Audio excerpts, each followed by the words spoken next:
The Leica just takes me deeper into a moment and makes me more present because I need to work. I just need to invest more thought into a picture and work more for getting the picture right.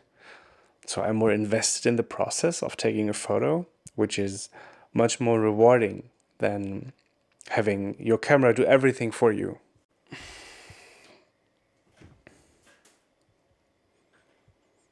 Oh, it's rolling already. I thought, okay, cool. Yeah, hey guys, how you doing? I want to talk about the Leica M10 today. I got it like a few months ago, and since then it's my daily carry. I've got it with me all the time. It fits really well in my little everyday bag here, and oops. And after the M10 is in there, there's still plenty of room. Like if I grab some snacks from the supermarket, then there's plenty of room to carry this home, which I love. So I love the size of this camera. And what's really surprising when you take it into your hand the first time, it's pretty heavy. And with that comes an amazing build quality. It's really solid. So I just like holding it. So the camera that I'm normally using is the Canon R6, which is over here. Well, it's my second one. I recently got a second one because if I shoot weddings and stuff, I love having two bodies of the same kind. On the one hand, a 35mm, on the second, a 85mm. And with that, that's my absolute favorite combo. Although I'd love to try like 24-50. That's nice as well, but yeah. Compared to the Canon R6, the Leica M10 is fairly limited.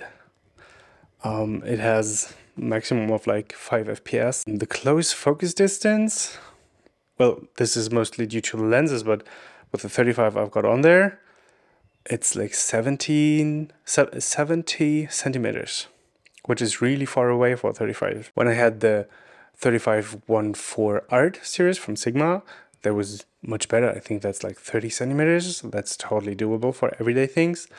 But this thing, it's really hard to take pictures of your food. Yeah. I mean, there's no autofocus. Obviously, it's a Leica M model. And it doesn't have video. And I paid like 4,500 euros for this as a used unit. For this money, you could get like an R6, then the Samyang, the 85-1.4, the RF version. You can get a small peak design bag for that. An RF 35mm, the RF 16 2.8, maybe for vlogging or stuff. Then a 2TB SSD and two 128 gigabyte SD cards. So this is a full, like for this money you can get a gear that can deliver a full-time career, that you can that you can like build a full-time career on. Like with the R6, easily done. And this lens selection, like the 85, 35, 16, amazing. You can do everything with these. This Leica M10 was released in 2017. That's 5 years ago now. And the body does show some wear to it. Leicas are manufactured here in Germany. And by the way, I'm from Berlin. Hey there. They're assembled here in Wetzlar, which is somewhere in South Germany, and the super small village. Probably most people in this village work at Leica, I don't know. Not sure about that, but it's a small village. There's not much to be seen over there. I've been there once. Rather boring. But it's the origin of these Leica cameras. And the first Leica prototype was created in 1914, 108 years ago. So why did I buy this camera? What's so desirable for me about this camera? Well, for once, I just love photography, right? And I've been using a Sony a7 III for quite some time. I bought it right after release. Back in that year, I was using a Canon 5D Mark III and a Canon 6D as my main gear.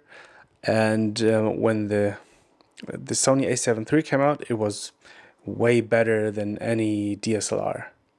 The a7 III was really a game changer, I think, to the mirrorless world. Oh, that's funny. Never happened to me before. Ran out of my SD card space. It just ran full. Funny. Okay.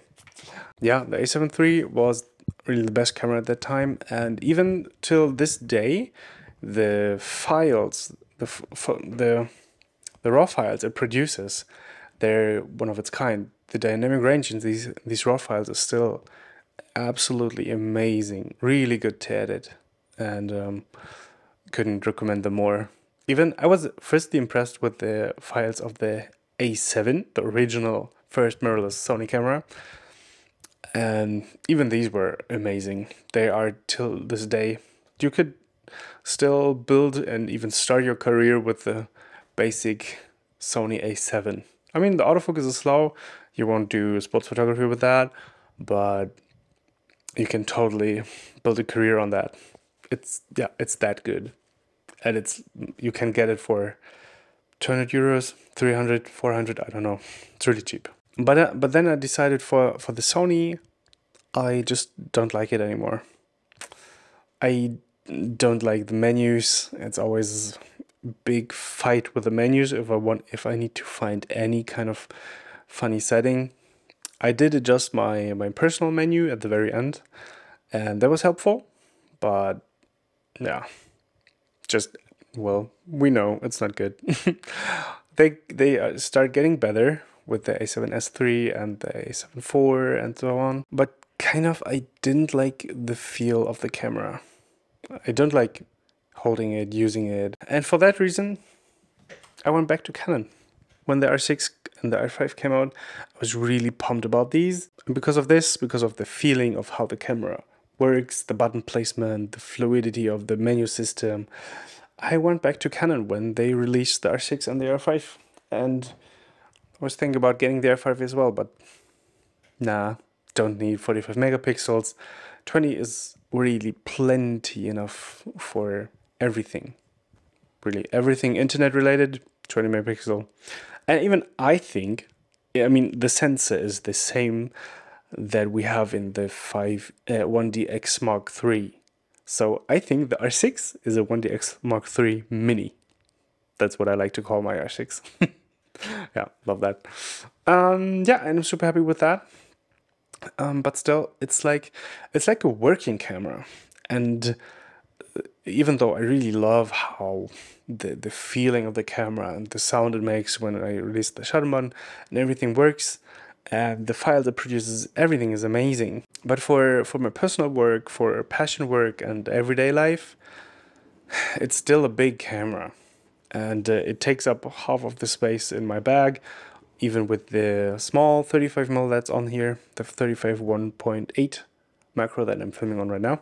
Can get pretty close. I love how close you can get. Look at that. That's pretty nice.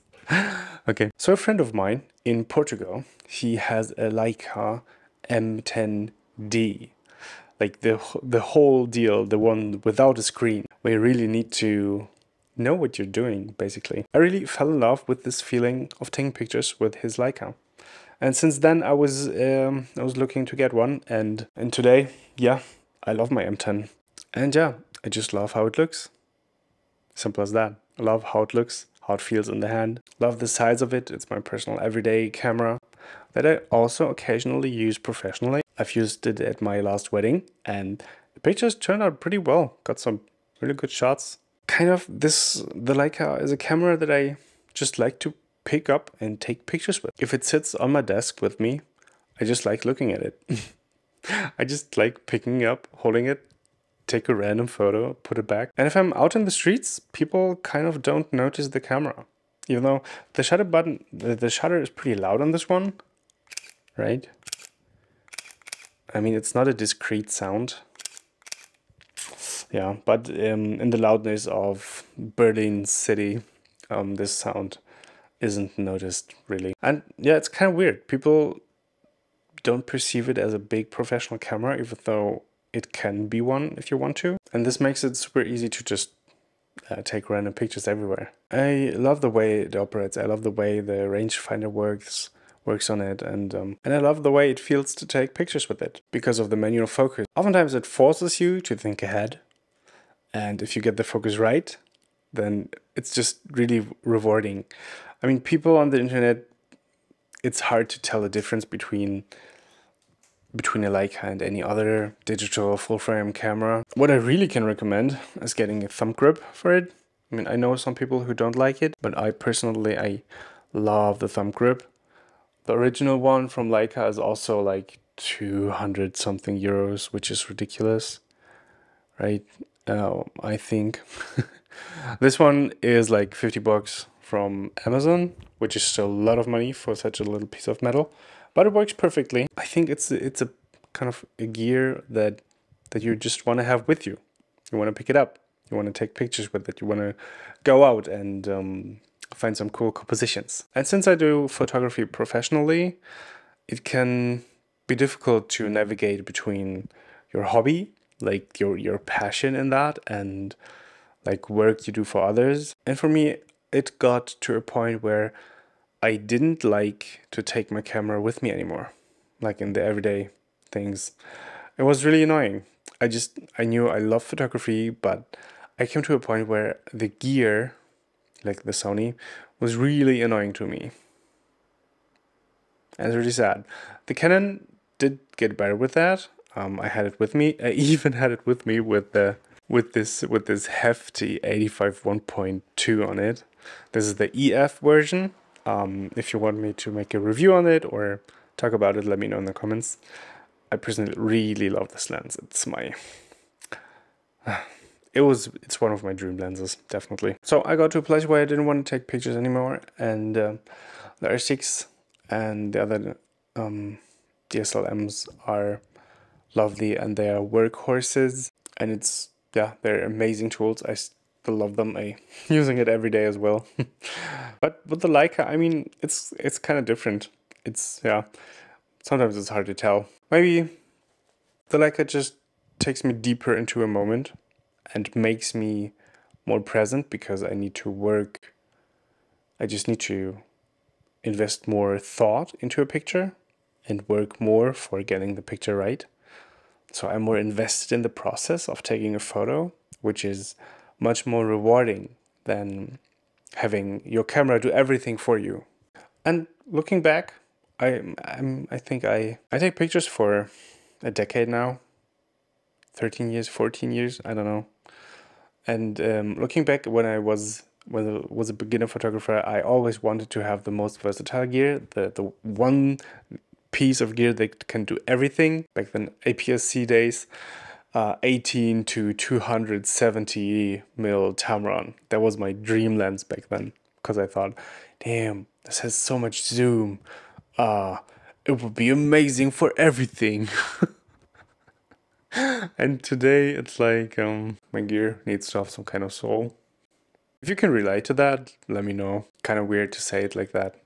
My gear needs to have some kind of soul. So these are my thoughts of my first few months with the Leica M10 and all the other gear and equipment that I got to experience so far on my journey.